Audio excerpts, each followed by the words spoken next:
How do you get to heaven? You just die. Very profound. And not completely accurate. Our text for today is from John chapter 14. We'll be looking at verses 1 to 6. And I do encourage you, if there is a Bible near you, open it up, Bible app on your phone. If there's one of our church Bibles that you're using, John chapter 14 is found on page 901. Page 901.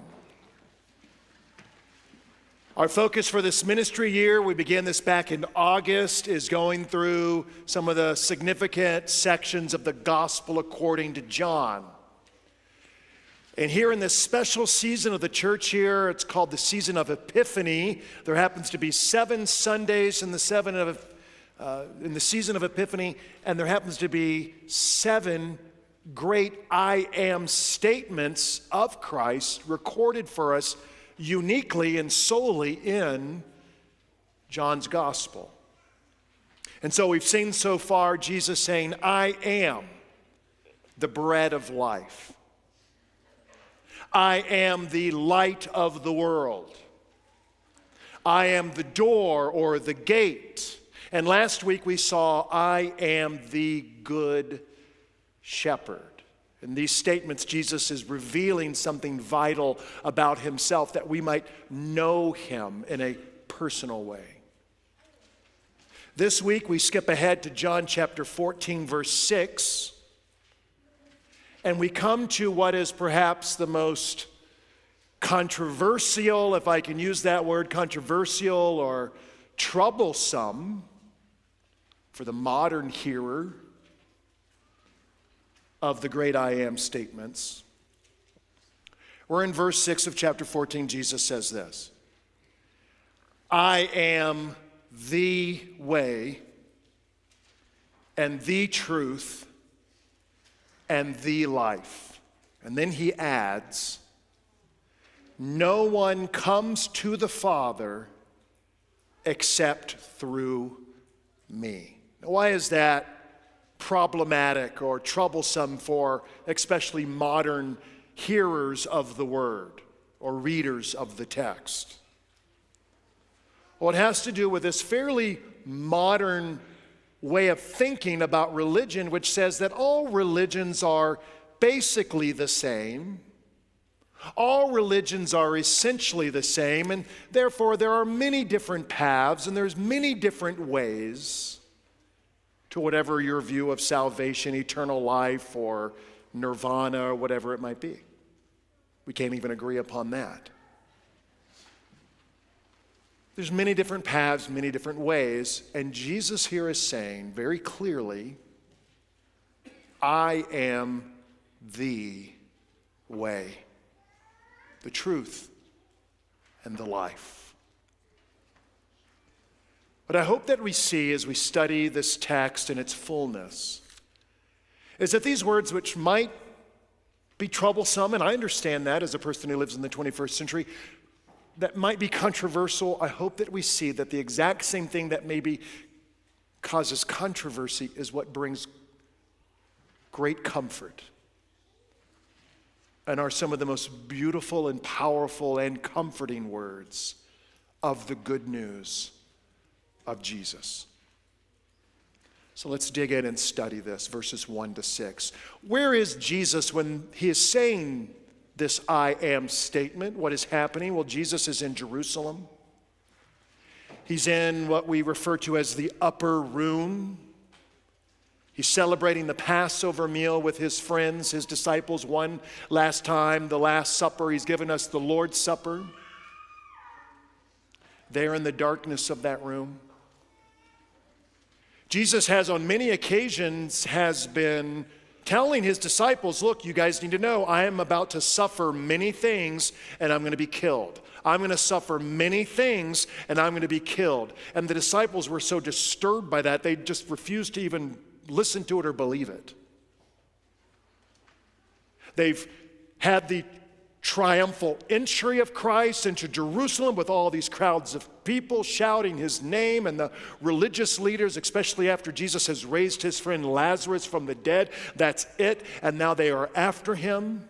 There's about 1 million people in the city of Jerusalem during the Passover, and there is tension that has grown. It's like a powder keg ready to go off, and they're in the darkness of that room. And he's washed their feet, and he's, as I said, given them the Lord's Supper. And then Jesus says to his friends, his disciples, this. He says, in a little while, I'm going to be leaving you. And where I'm going, you cannot follow. I'm going to be leaving you soon. On top of all of that, and the disturbance and the fear and the grief that the disciples are experiencing in this moment, he's told Judas that he's going to betray him, and Judas has left that upper room, and he's turned to Peter, and he says, Peter, you're going to deny even knowing me, not once, not twice, but 3 times. The rooster will not crow until you have denied me 3 times. The disciples are afraid, they're disturbed, there's trouble. There's trouble. Trouble. Right here in River City. Trouble with a capital T, which rhymes with P, and that stands for pool. Oh, there's a few Music Man fans here today. See, some pastors make football references, others reference show tunes.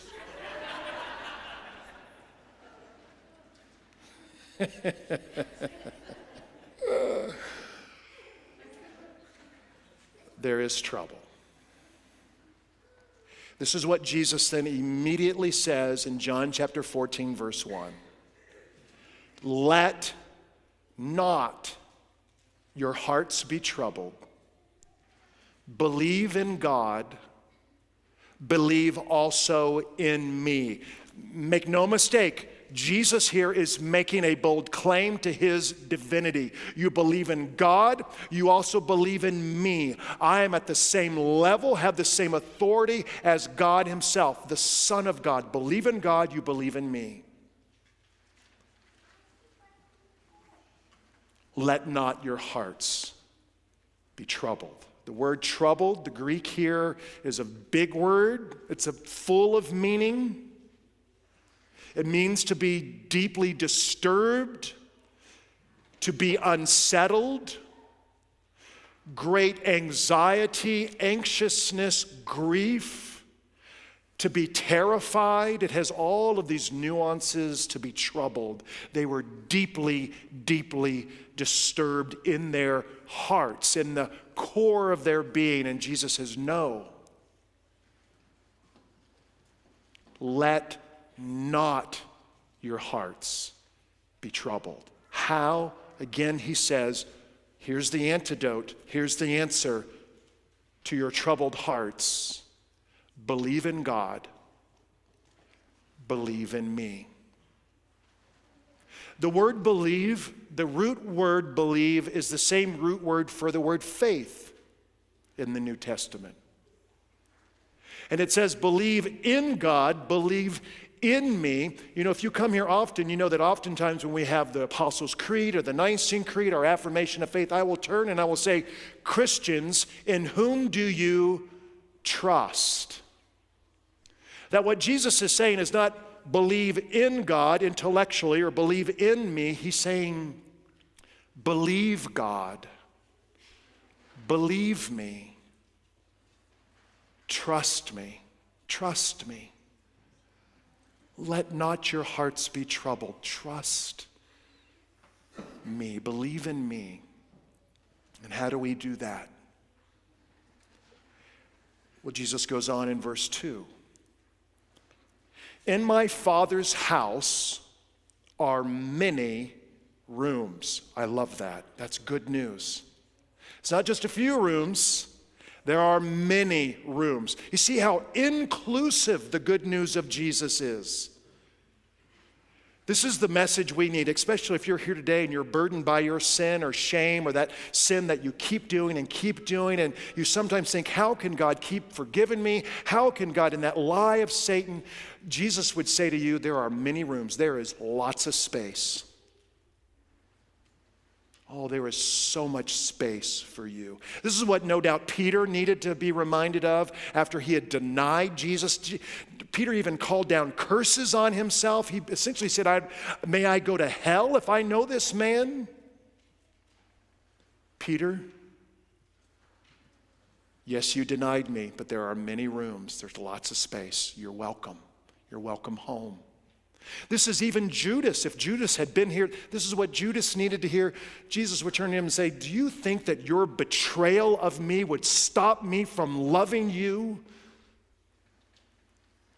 There are many rooms in my Father's house, a home.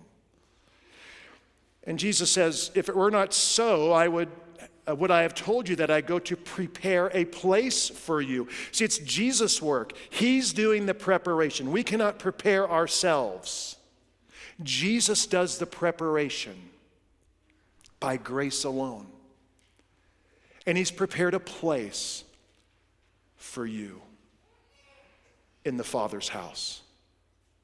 In other words, in all of this world, and all of this crazy life, and all of this universe, there is a place for you in the Father's house that Jesus has prepared for you, with you on his mind. And what is the house? It's a home. What is home?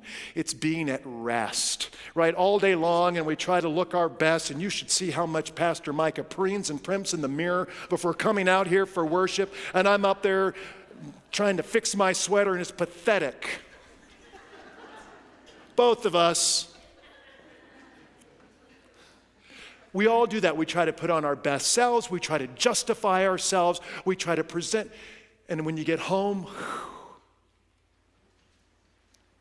and this is what Jesus is saying, there is a place of deep contentment and rest for you, a place, and I've prepared it for you. And if I go and prepare a place for you, I will come again, verse 3, and will take you to myself, that where I am, you also may be. So see, we know it's not just a place, but it's a person. Jesus says, I want you. There are dark times ahead, my disciples. There are dark times ahead. There is trouble. There is trouble. You are unsettled. You are anxious. Trust me. I'm doing it all. I'm preparing a place for you to be with me. And it's a relationship. And a relationship, as you grow in a relationship with someone, there is a certain logic to that. I've read stories of dogs getting their paw or their leg stuck in a trap or a snare, like a hunting trap, a hunter's trap, and it's bleeding and painful. And if I were to walk up some dog stuck in a trap and he's in pain, what is that dog going to do with me? It's going to growl and snarl and snap and bite. But if the dog's owner comes, maybe it's been the dog for 10 years or 12 years, all that time, I've read stories of an owner of a dog pushing the dog's paw further into the snare and into that trap, which causes more pain in order to free the dog, and the dog allows its owner to do that, to hurt it, because there's the logic of a personal relationship and of trust. My dad left the family when I was 3 years old, and my parents were divorced. And when I was 5, my mom got remarried to a man named Roger. Roger's in forestry, 6'4", runs a chainsaw, knows how to handle an axe. That's the kind of guy Roger is. Hello, if you're watching. 87 years old now. When I was 5 years old, he was my new dad. And my mom had gone to the store and I was at home, and somehow I had cut my hand.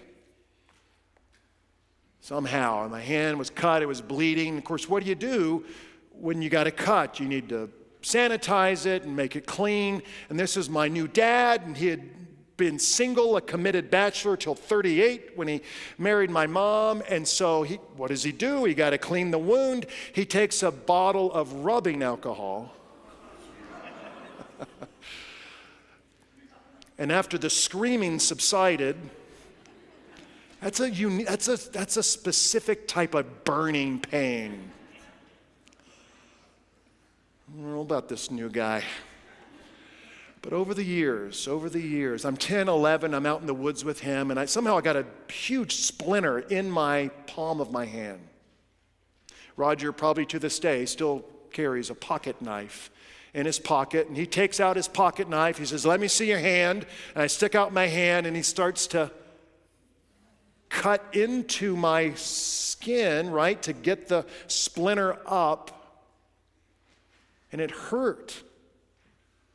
But I let him do it because I knew after that time he was my dad and he loved me, and it's hurting, but it's for my good. Let not your hearts be troubled. Believe in me. Believe in me. Trust me. All Jesus wants is for you to be with him.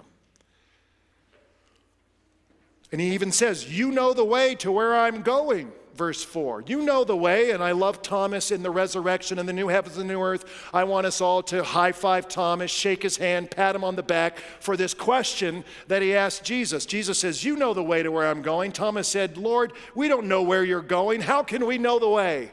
Thank you, Thomas. He's asking for what? For greater certainty. How can we know? How can we know the way? And it allows Jesus to give us these words. Thomas, I am the way, the truth,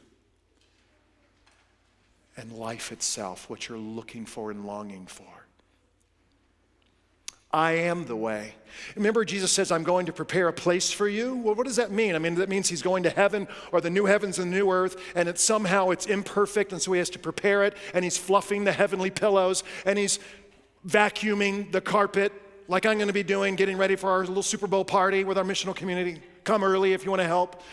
Is Jesus having to tidy up the new heavens and the new earth? Of course not. He prepares the way because there are certain obstacles in the way between you and this life that you were made for, called sin and shame and guilt and darkness. And Jesus is the way because he is the one who on the cross takes our guilt, takes our shame, takes the wrath of God, takes the darkness and the judgment that we deserve. And so is this exclusive truth? Well, of course it is. Any truth by its nature is exclusive. All religions are the same. If the message of Jesus and the message of Christianity was, obey the rules and God will bless you. If the message of Christianity was, keep the 10 Commandments and then you will be saved, then I would agree and I would say, yes, Christianity is like every other religion. But do you see, the good news of Jesus is just the opposite. It is so utterly, uniquely different. It is God himself. I mean, what religion comes up with this? God becomes a human and suffers, is beaten, is nailed to a cross, takes our sin, takes our judgment. And that's how we can trust. Believe in me, trust me. It's God on a cross. The way, the truth, and the life. Now, as we close here in this last little section, let not your hearts be troubled. And some of you might say, easy for you to say Jesus. And I know there is so much trouble in so many of your hearts. Some of you are doing great. But some of you are really, you've cried out. And there are these things, or you've had this in the past, where you know, Jesus, you could say the word, you could snap your fingers and make it okay. And Jesus says, let not your hearts be troubled. Easy for you to say. But it wasn't easy for Jesus to say. In fact, it was infinitely difficult and painful for Jesus to be able to say to us, let not your hearts be troubled. Because he himself was troubled. 3 times before Jesus makes this great I am statement, we see this. John chapter 13, in the upper room, he knows that Judas is going to betray him, and it says this in verse 21.